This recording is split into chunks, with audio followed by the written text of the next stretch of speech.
ప్రభుత్వంపై వైసీపీ నేతలు ఆగ్రహం వ్యక్తం చేశారు. రాష్ట్రంలో రెడ్ బుక్ రాజ్యాంగం నడుస్తోందని మాజీ మంత్రి విడతల రజని ఆరోపించారు. వైసీపీ నేతలపై కావాలని అక్రమ కేసులు పెట్టి వేధిస్తున్నారని ధ్వజమెత్తారు.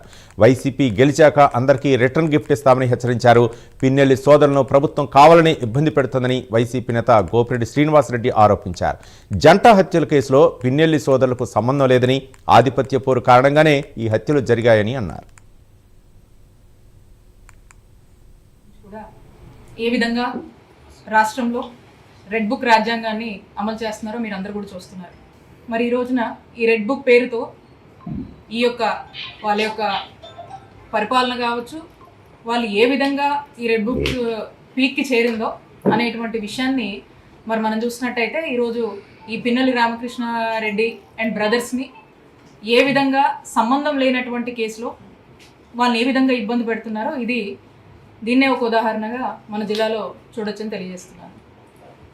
అసలు ఏంటి రెడ్ బుక్? ఈ రెడ్ బుక్ రాజ్యాంగం ఏంటంటే దీని ఎజెండా ఒకటే. ఇందులో వైఎస్ఆర్ కాంగ్రెస్ పార్టీ నాయకుల్ని, వైఎస్ఆర్ కాంగ్రెస్ పార్టీ కార్యకర్తల్ని ఎవరన్నా ఒక గాలి పోగేసుకొని కట్టుకదల్లి అది కనుక స్టేషన్లో ఆ కంప్లైంట్ కనిపిస్తే ఇమీడియట్గా దాని మీద అక్రమ కేసులు కట్టడము, అక్రమ అరెస్టు చేయడము, మరి జైలుకు పంపించడం. ఇది ఈ రెడ్ బుక్ యొక్క ఎజెండా. మహేష్ రెడ్డి నసరావుపేటలో 23 ఎకరాలు కబ్జా చేశాడు. అక్రమ డబ్బుతో కాంప్లెక్స్లు కడుతున్నాడు. ఏందా అసలు ఉందా లేదా? అది Shri Kasu Raghavamma Brahmananda Reddy junior college committee society. నేను పుట్టక ముందు బహుశా ఆ సంవత్సరంలో ఏర్పాటైంది. చట్టపరంగా ప్రభుత్వం నుంచి సుమారు 1,00,00,000 రూపాయలు ఆ రోజుల్లో 50 సంవత్సరాల క్రితం ఆ భూమి కొన్నారు. ఎందుకు? ఈ ప్రాంతంలో చదువు చెప్పాలి, కొంతమందికి ఉద్యోగాలు ఇవ్వాలి, వెనుకబడిన ప్రాంతం కాబట్టి ఎంతోమందికి ఉద్యోగాలు. ఎందుకు? శ్రీనివాసరెడ్డి గారు ఉన్నారు, వాళ్ళ బ్రదర్ కూడా చేశారు. బ్రదర్ కూడా అక్కడ ఎంతోమంది అట్ట.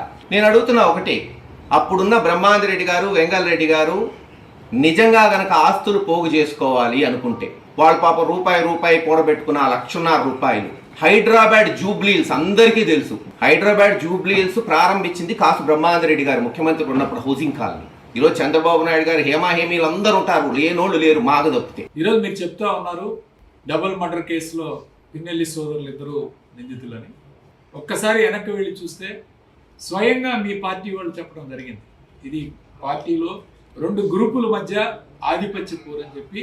స్వయంగా అప్పుడు ఎస్పీగా, పల్నాడు జిల్లా ఎస్పీగా పనిచేసిన శ్రీనివాసరావు గారు స్పాట్కు వెళ్ళి అదే రోజున ఇన్సిడెంట్ జరిగిన అదే రోజు గంట వ్యవధిలోనే ఆయన ఒక స్టేట్మెంట్ ఇవ్వడం. అంటే మీరు చెప్పిన అధికారులే, మీరు అధికారంలో ఉన్నప్పుడే ఒక ఎస్పీ స్థాయి అధికారి వెళ్ళి ఎటువంటి ఆధారాలు లేకుండా ఆయన మాట్లాడు కదా, ఆయన క్లియర్గా ఆ రోజు చెప్పడం జరిగింది. 5 ముద్దాయిలను పట్టుకున్నారు ఆ రోజు. ఆ 5 కేసు క్లోజ్ చేద్దామంటే మళ్ళీ పిన్నెల్లి రామకృష్ణారెడ్డి గారిని, పిన్నెల్లి వెంకటరామరెడ్డి గారిని ఇద్దరిని కూడా ఈ కేసులో యాడ్ చేయడం జరిగింది. 6-7 ముద్దాయిలు. ఆ తర్వాత జరిగిన సంఘటన లేదు. ఈరోజు మరి మీ పార్టీలో జరిగిన హత్యలకి మీ అధికారంలో ఉన్న శాసనసభ్యులు అట్లానే మీరందరూ ఒత్తిడి